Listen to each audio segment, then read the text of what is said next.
janji Allah kepada orang yang berdoa. Makanya doa itu benar-benar senjata orang mukmin, melebihi senjata apapun yang dimiliki oleh seseorang. Paling dahsyat itu kalau punya doa. Jadi kalau orang yakin kepada Allah, maka dan keyakinan dia kepada Allah lebih besar daripada keyakinan dia kepada apapun, maka selama dia masih bisa berdoa kepada Allah, dia tenang. Ada masalah dikit, oh Ilahi. Ada masalah dikit, Ilahi. Ada masalah dikit, Rabbi. Terus saja. Ada masalah sepele apapun, minta ke Allah. Ada masalah apapun, minta ke Allah. Dan kata Nabi, janganlah kalian menjadi lemah dalam berdoa, karena sesungguhnya tidak akan binasa seseorang selama dia masih berdoa kepada Allah. Itu hadis Nabi dari Aisyah. Janganlah kalian menjadi lemah dalam berdoa, artinya jadi pundung, jadi putus asa dalam berdoa, karena tidak akan binasa seseorang selama dia masih berdoa kepada Allah Subhanahu wa Ta'ala. Jadi kalau kita masih terus mengharap dan meminta kepada Allah, kita nggak akan binasa, kita nggak akan kalah, kita nggak akan rugi. Dan kata para ulama, segala sesuatu di dunia ini akan pergi dan tidak kembali. Ini clue penting nih, bisa dicatat. Segala sesuatu di dunia ini akan pergi dan tidak akan kembali kecuali doa. Dia pergi dan dia pasti akan kembali. Segala sesuatu kalau udah pergi di dunia ini nggak akan kembali lagi. Kalau pergi di sini maksudnya pergi kepada Allah. Tapi kalau doa pergi ke Allah, dia pasti akan balik lagi kepada yang meminta. Satu-satunya yang pergi ke Allah dan kembali di dunia ini hanyalah doa. Makanya ayat ini kalau kita kasih judul adalah janji Allah kepada hambanya yang berdoa. Allah berjanji, apa kata Allah? Inni qaribun. Aku itu dekat. Maksudnya gak mungkin aku gak dengar doa kalian. Begitu kita berdoa, kita pikir, Allah dengar gak ya? Jangan-jangan kok doa saya belum diijabah, kayaknya Allah gak dengar yang kemarin, saya harus keraskan lagi suara saya. Enggak, ini qarib. Arti ini qarib, aku itu dengar banget apa yang kamu ucapkan. Gak usah diucapkan, di dalam hati aja Allah udah dengar. Siapa yang pernah berdoa di dalam hati terus langsung Allah ijabah? Rasulullah. Coba teman-teman buka awal juz kedua. Ayat surat Al-Baqarah ayat 144. Itu gara-gara Nabi ada harapan di dalam hati tapi gak berani ngomong gitu ke Allah. Cuma dipendam di dalam hati doang. Tapi langsung diijabah oleh Allah. Ayat surat Al-Baqarah ayat 144. Allah berfirman, Qad nara taqalluba wajhika fis samaa فَلَنُوَلِّيَنَّكَ قِبْلَةً تَرْضَاهَا فَوَلِّ وَجْهَكَ شَطْرَ الْمَسْجِدِ الْحَرَامِ وَحَيْثُ مَا كُنْتُمْ فَوَلُّوا وُجُوهَكُمْ شَطْرَهُ وَإِنَّ الَّذِينَ أُوتُوا الْكِتَابَ لَيَعْلَمُونَ أَنَّهُ الْحَقُّ مِنْ رَبِّهِمْ وَمَا اللَّهُ بِغَافِلٍ عَمَّا يَعْمَلُونَ. Jadi ceritanya, orang Yahudi suka menghina kaum muslimin gara-gara orang Islam kalau sholat waktu itu masih menghadap ke Al-Aqsa, Palestina. Jadi kata orang Yahudi itu, lihat orang Islam mah fake, suka niru. Kita sholat menghadap Al-Aqsa, mereka sholat menghadap Al-Aqsa. Berarti agama mereka itu adalah agama yang meniru agama kita, nggak original. Sering diperolok-olok, setiap kaum muslimin sholat dihina sama mereka. Akhirnya Nabi ngerasa sedih.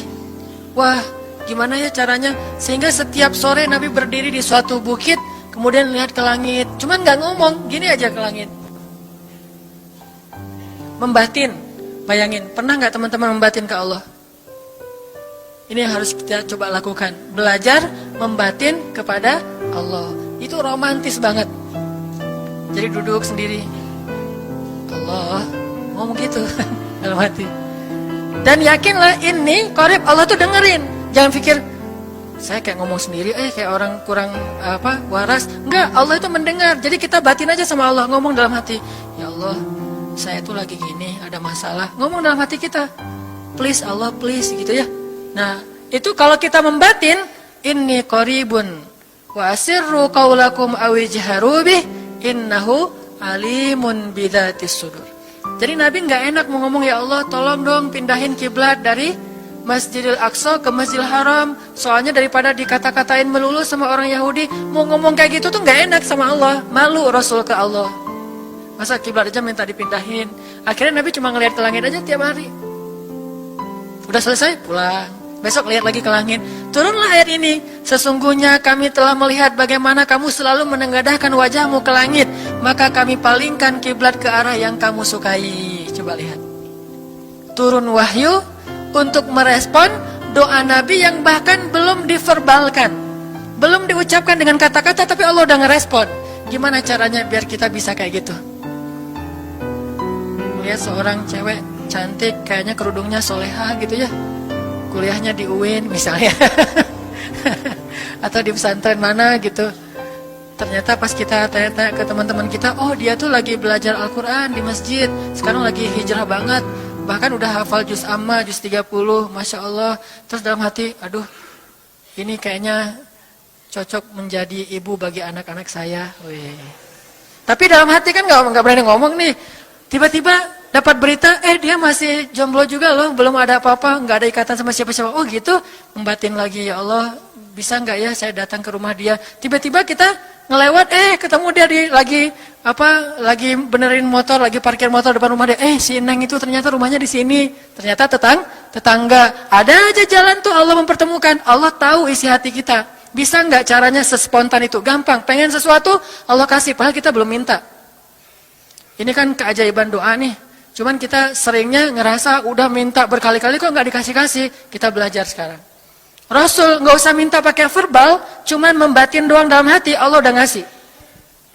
Pernah nggak teman-teman ngerasa kayak gitu? Ada kepengen sesuatu, tiba-tiba terwujud. Pernah kan? Tapi kepengennya yang baik-baik.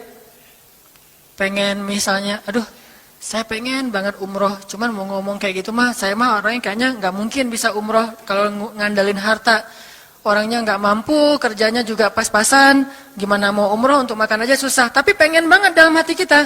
Dan itu rindunya tuh rindu banget. Setiap kali ngelihat video atau tayangan di TV tentang umroh dan haji, menitikkan air mata. Saking kangennya ke Baitullah. Allah tahu itu dalam hati kita. Tiba-tiba ada jalan. Ada aja jalannya. Dan bisa dikasih sedekah, bisa juga hadiah, bisa juga door prize, bisa juga macam-macam.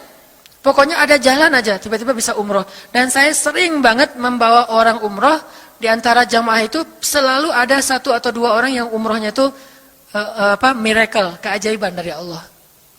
Ketika saya cari tahu alasannya apa, ternyata emang dia dari dulu pengen banget umroh. Cuman nggak bisa ngandelin hartanya, Allah kasih jalan yang lain. Bukankah Allah itu memampukan yang diundang, bukan mengundang yang mampu? Kan itu yang sering kita dengar kan? Allah tidak mengundang yang mampu, tetapi memampukan yang diundang. Kalau udah Allah undang, pasti mampu. Kalau Allah nggak ngundang, walaupun dia mampu nggak akan bisa. Jadi Allah bukan mengundang yang mampu, tetapi memampukan yang diundang. Sehingga kita kalau hati kita kayaknya pantas diundang, Allah undang tuh. Begitu juga dalam urusan rezeki. Aduh, saya pengen kerjaan yang kerjaannya itu lebih halal, lebih nyaman, bisa sholat berjamaah tepat waktu, ada waktu juga buat keluarga, bisa juga berdakwah ke teman-teman. Akhirnya membatin kita itu karena kuat banget, Allah wujudkan. Ini artinya Allah qaribun, Allah maha dekat. Sehingga kalau kita pengen doa kita itu powerful, belajar dari as-siqah billah. Tips pertama adalah as-siqah billah. Percaya deh sama Allah.